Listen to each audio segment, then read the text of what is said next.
नमस्कार मित्रांनो, मी डॉक्टर सिद्धरामेश्वर गणपाटील, आधार आयुर्वेद पंचकर्म सेंटर, मंगळवेढा. आधार आयुर्वेद आरोग्य शिक्षणामध्ये आपले सर्वांचं पुन्हा एकदा स्वागत.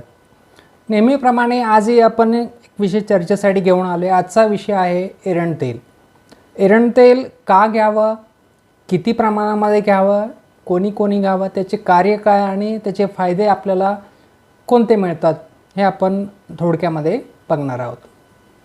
पहिल्यांदा आपण बघूयात की एरंड तेल का घ्यावं, त्याचं कार्य काय, त्याचे फायदे काय आहेत. तर एरंड तेल का घ्यावं, तर एरंड तेलाचं मुख्य कार्य आहे स्त्रंसन. स्त्रंसन म्हणजे विरेचन. म्हणजे आपल्या शरीरामध्ये जो असलेला मल जो आहे, आतड्यामध्ये चिटकून बसलेला जो मल आहे, तो शरीरातून बाहेर काढणं हे मुख्य कार्य आहे एरंड तेलाचं, आपल्या आयुर्वेदामध्ये सांगितलेलं आहे. आपल्या फास्ट फूड लाईफमध्ये आपण जे काही पित्त अतिरिक्त तयार होतं, त्याचं जर मला वाटे जर चांगल्या प्रकारे निचरण झालं तर पित्ताचे सुद्धा आजार आपल्याला अजिबात होणार नाही. म्हणून हे स्त्रंसन जे काय विरेचन जे कार्य आहे एरंड तेलाचं, त्याचा वापर आपण जर चिकित्सेमध्ये करून घेतला तर ह्यासाठी आपल्याला एरंड तेलाची गरज आहे. एरंड तेल किती घ्यावं हा दुसरा प्रश्न असतो आपल्यामध्ये, की त्याचं प्रमाण कसं ठरवावं. एरंड तेल म्हटलं की काही जण लगेचच भितात जेणेकरून जुलाब होतील, पण जर योग्य मात्रेत घेतलं तर एरंड तेल हे फक्त पोट साफ करण्याचं काम करतं, ना की जुलाब होतात प्रत्येक वेळी. ते कसं ठरवावं, किती घ्यावं एरंड तेल, तर ते प्रत्येकाच्या कोठ्यानुसार हे वेगवेगळं प्रमाण असतं त्याचं. जर फक्त तुम्हाला पोट साफ होण्यासाठी जर एरंड तेलाचा वापर करायचा असेल तर पहिल्या दिवशी आपण रात्री झोपताना 1-2 चमचे एरंड तेल आपण पिऊन बघावं, गरम पाण्याबरोबर किंवा दुधात टाकून. ह्या 2-3 पद्धतीने आपण डायरेक्टही पिऊ शकता, दुधातही टाकून पिऊ शकता, किंवा गरम पाण्याबरोबर तुम्ही घेऊ शकता, किंवा डायरेक्ट पिऊन वरून गरम पाणी पिणं. ह्या पद्धतीनं आपण एरंड तेलाचा वापर करू शकतो. अशा पद्धतीने 1-2 चमचे एरंड तेल रात्री झोपताना घ्यायचं आणि सकाळी बघायचं आपलं की सकाळी पोट व्यवस्थित साफ होतं आहे की नाही. जर होत नसेल तर प्रमाण थोडंसं वाढवत जायचं, 3 चमचे 4 चमचे असं वाढवायचं. आणि जर होत असेल तर तेवढं प्रमाण आपलं मान्य करायचं आहे की एवढ्या प्रमाणामध्ये घेतल्यानंतर आपलं पोट व्यवस्थितपणे साफ होतं आहे, आपला कोठा तेवढा जड आहे.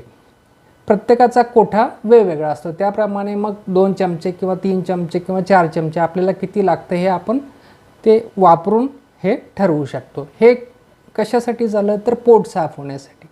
दुसरं आहे की शरीर शुद्धी करण्यासाठी, म्हणजे विरेचनासाठी त्याचा वापर कसा करायचा.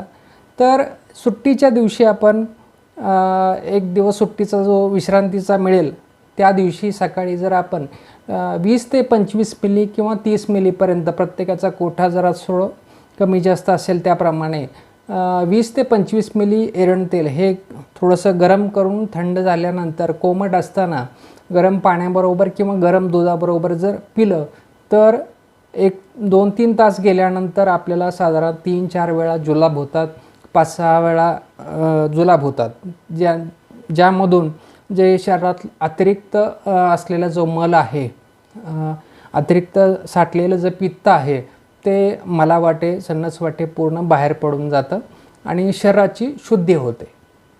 हे असं आपण काही दिवसातनं एकदा केलं तर बऱ्यापैकी आपल्या पोटाचे, पचनाचे, मूळव्याधासारखे जे काही वेगवेगळे आजार आहेत, अपचन होणं, करपट ढेकर येणं,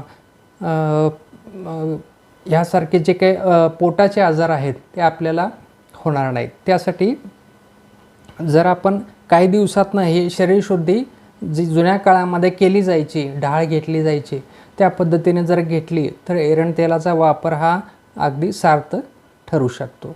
तर अशा पद्धतीनं या प्रमाणामध्ये आपण एरंड तेल घेऊ शकतो. आणि त्यानंतर कोणत्या कोणत्या आजारामध्ये एरंड तेलाचा वापर आपण करू शकतो, तर त्याच्यामध्ये आहे की पहिलं पोटाचे आणि आतड्यांचे आजार, त्यानंतर वाताचे सर्व आजार, संधिवात असो, आमवात असो किंवा गुडघेदुखी, कंबर, सगळे आजारामध्ये वातशामक म्हणून कार्य करतं. आणि त्यानंतर त्वचेचे सर्व विकार, त्वचेच्या सर्व विकारांमध्ये सुद्धा रक्तशुद्धी असते, रक्ताची अशुद्धी असते, त्यामुळं त्वचा रोगामध्ये विरेचन सांगितलेलं आहे.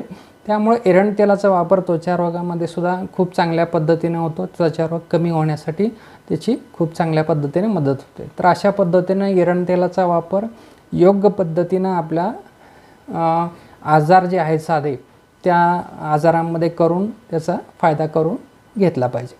ह्यामध्ये अजून एरंड तेलाबद्दलचे काही शंका असले तर मला कमेंटमध्ये जरूर सांगा, त्याचं उत्तर देण्याचा मी प्रयत्न करेन. तर हा व्हिडिओ आवडला असेल तर लाईक करा, शेअर करा, सबस्क्राईब करा. पुढच्या व्हिडिओमध्ये भेटूया. तोपर्यंत स्वस्थ राहा, मस्त राहा. धन्यवाद.